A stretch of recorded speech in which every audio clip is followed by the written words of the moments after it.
The soft hum of the office air conditioner created a steady background noise as I sat at my desk with my fingers clamped over the keyboard. It was a moment I dreaded, but expected with a strange mixture of relief and sadness. After 37 years of faithful service, it's time to say goodbye. Camille's grin echoed in my head as I stared at the blank screen, her mocking laughter echoing through the room. "Are you really leaving, Tina?" She scoffed, and there was contempt in her tone. "I think you can't take the pressure anymore." I didn't let her words affect me, focusing on the task at hand. Taking a deep breath, I started typing, each keystroke carrying the weight of many years of dedication and sacrifice. "Tina, are you really resigning?" Rob's voice broke the silence, surprise and skepticism mixed in his tone. I looked up and saw him leaning against the doorway with his arms crossed over his chest. "Yes, Rob, it's time for me to move on," I replied evenly, meeting his gaze directly. Despite his attempts to intimidate me, I refused to back down. This decision was long overdue, and nothing he said could change my mind. Rob's expression softened slightly, and there was a hint of regret in his eyes. "I'm going to miss having you around, Tina," he confessed, and there was genuine sadness in his voice. I gave him a small smile, grateful for the moment of sincerity amid the tension. "Thanks, Rob. I'll miss you too," I replied, feeling a pang of nostalgia for the camaraderie we once shared. When I finished writing my resignation letter, I was overcome by a sense of finality. It was time to close this chapter of my life and accept everything that lay ahead. With a sense of determination, I pressed the send button, knowing that I had finally taken control of my fate. Morning sunlight filtered through the office windows, flooding the room with warm light as I walked through the familiar corridors. Colleagues nodded in greeting as I passed. Some smiled sympathetically, while others averted their eyes, unwilling to admit the inevitable. Camille's presence became apparent when I entered the break room, her scornful gaze following my every move. "Are you leaving already, Tina?" she sneered, her tone laced with contempt. I think the old dog finally realized that he couldn't keep up with the pack. I ignored her taunt, not letting her petty insults ruin my last day. Instead, I focused on saying goodbye to my colleagues, who have become like family over the years. Each goodbye was bittersweet, a reminder of our shared memories and the bonds we had created. "Take care of yourself, Tina," Becky, my longtime friend and trusted woman, said, her eyes filled with emotion.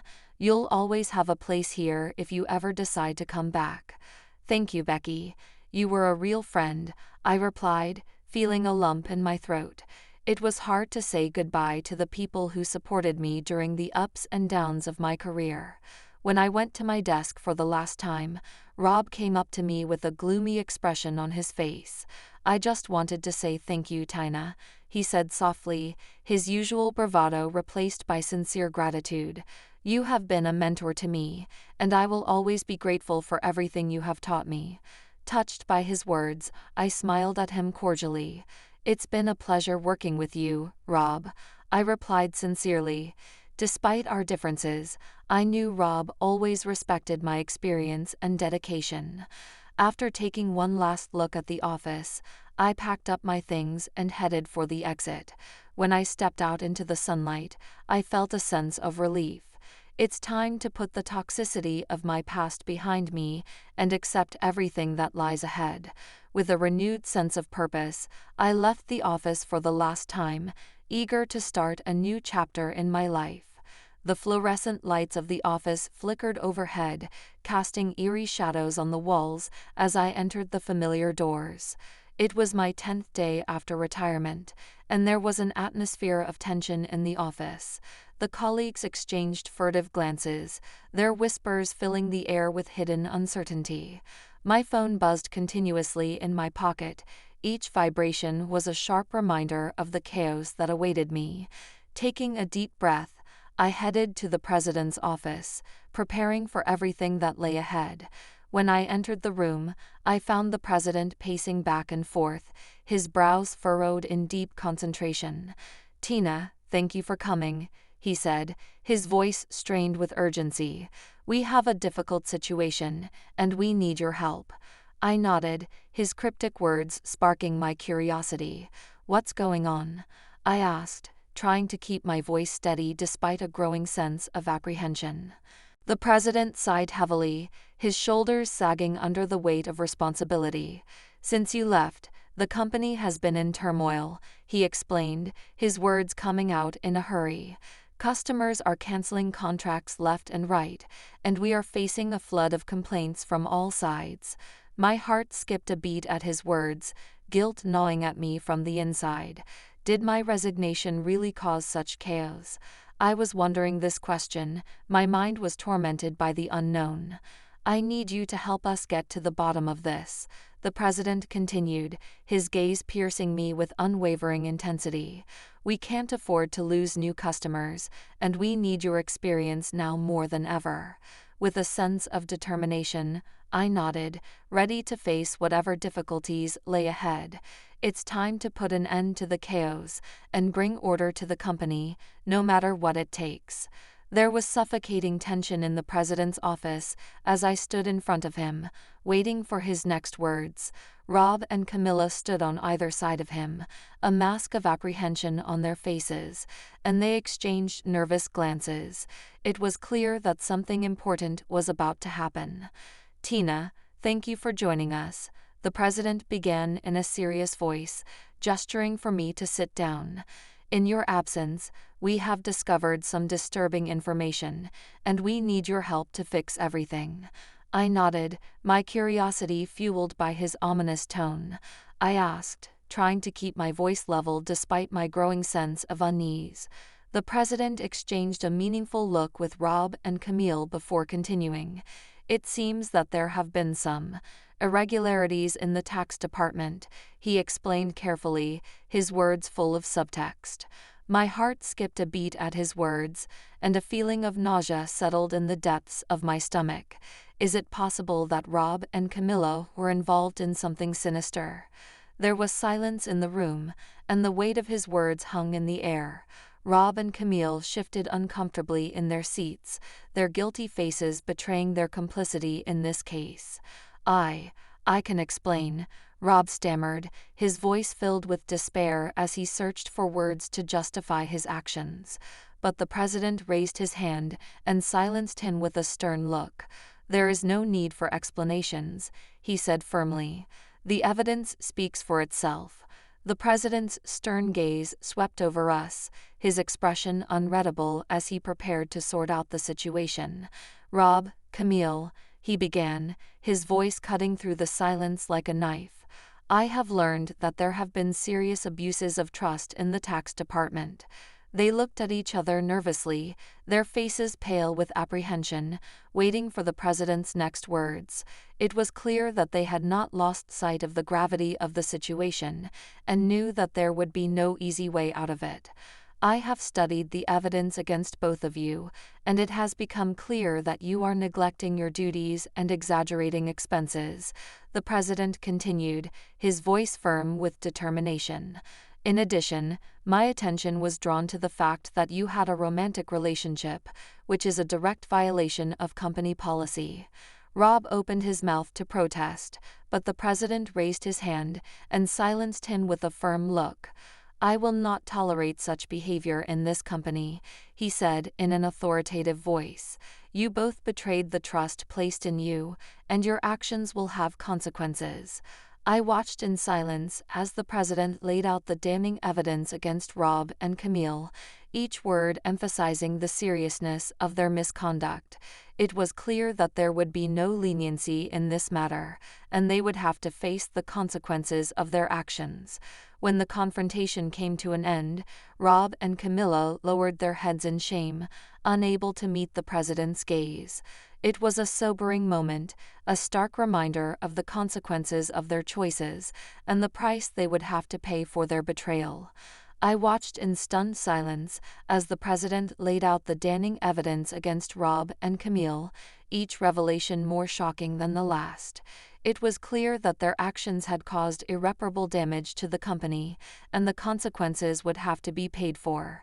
As the gravity of the situation began to sink in, I felt a sense of vindication sweep over me. It seemed like my instincts had always been right, and now justice would finally prevail. After Rob and Camille were fired, the office seemed to breathe a sigh of relief, as if a weight had been lifted from our shoulders. The atmosphere, once filled with tension and distrust, now buzzed with a newfound sense of camaraderie and purpose. Gradually, the company's affairs began to improve, but the feeling that I was out of place did not leave me. After talking with the president of the company, although he asked me very much to stay, we came to the conclusion that I could be free when I prepared a worthy replacement for myself. I have selected a wonderful candidate for my position, having trained and told him all the subtleties of my work. As I packed my things for the last time, I couldn't help but feel a sense of completion envelop me. The chapter of my life spent in this company was coming to an end, but I was ready to close it. "Tina, I just wanted to say thank you," Becky said, appearing at my desk with a warm smile. "You have always been a guiding light in this office, and we will miss you." Touched by her words, I returned her smile, feeling a surge of gratitude for the friendship I had made during my stay here. "Thank you, Becky. You've been a real friend to me, and I'll miss you too," I replied, feeling a pang of sadness at the thought of leaving her behind. Heading for the exit, I stopped to say goodbye to my colleagues. Each farewell was tinged with a sense of nostalgia and hope for the future. It was a bittersweet moment of saying goodbye to familiar faces and routines that have become part of my daily life. But when I stepped out into the sunlight, a feeling of excitement boiled up inside me. It's time to put the toxicity of my past behind me and accept everything that lies ahead. With a renewed sense of purpose, I left the office for the last time, eager to start a new chapter in my life. The sun was slowly sinking below the horizon as I sat at my new desk, surrounded by the soothing noise of the office. It was my first day at my new job, and the air crackled with anticipation as I prepared to start a new chapter in my life. Looking around the room, I couldn't help but feel excitement coursing through my veins. This office was far from the toxic environment I had left behind. Instead, it was filled with warmth and positivity. "Tina, welcome aboard," my new colleague Greg said with a friendly smile, extending his hand in greeting. "We are very glad that you have joined the team." "Thanks, Greg.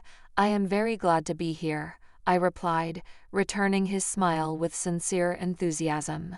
It was nice to be welcomed with open arms and to know that I was appreciated for my skills and experience.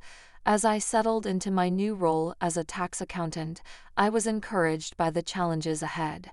Every day brought new opportunities for growth and learning, and I accepted them with open arms. "Hey, Tina, do you have a minute?" my boss Monica said, appearing at my desk with a stack of papers in her hand. "I wanted to go through some client files with you and hear your opinion." "Of course, Monica. I will be glad to help," I replied, trying to immerse myself in my work. It was nice to feel that important responsibilities were entrusted to me, to know that my experience was appreciated and respected. Days turned into weeks, and weeks into months, and I easily settled into my new role. The problems of my past are behind me, replaced by a sense of purpose and satisfaction. And when I looked into the future, I couldn't help but feel the excitement boiling inside me. It was just the beginning of my journey, and I was ready to accept everything that lay ahead with open arms.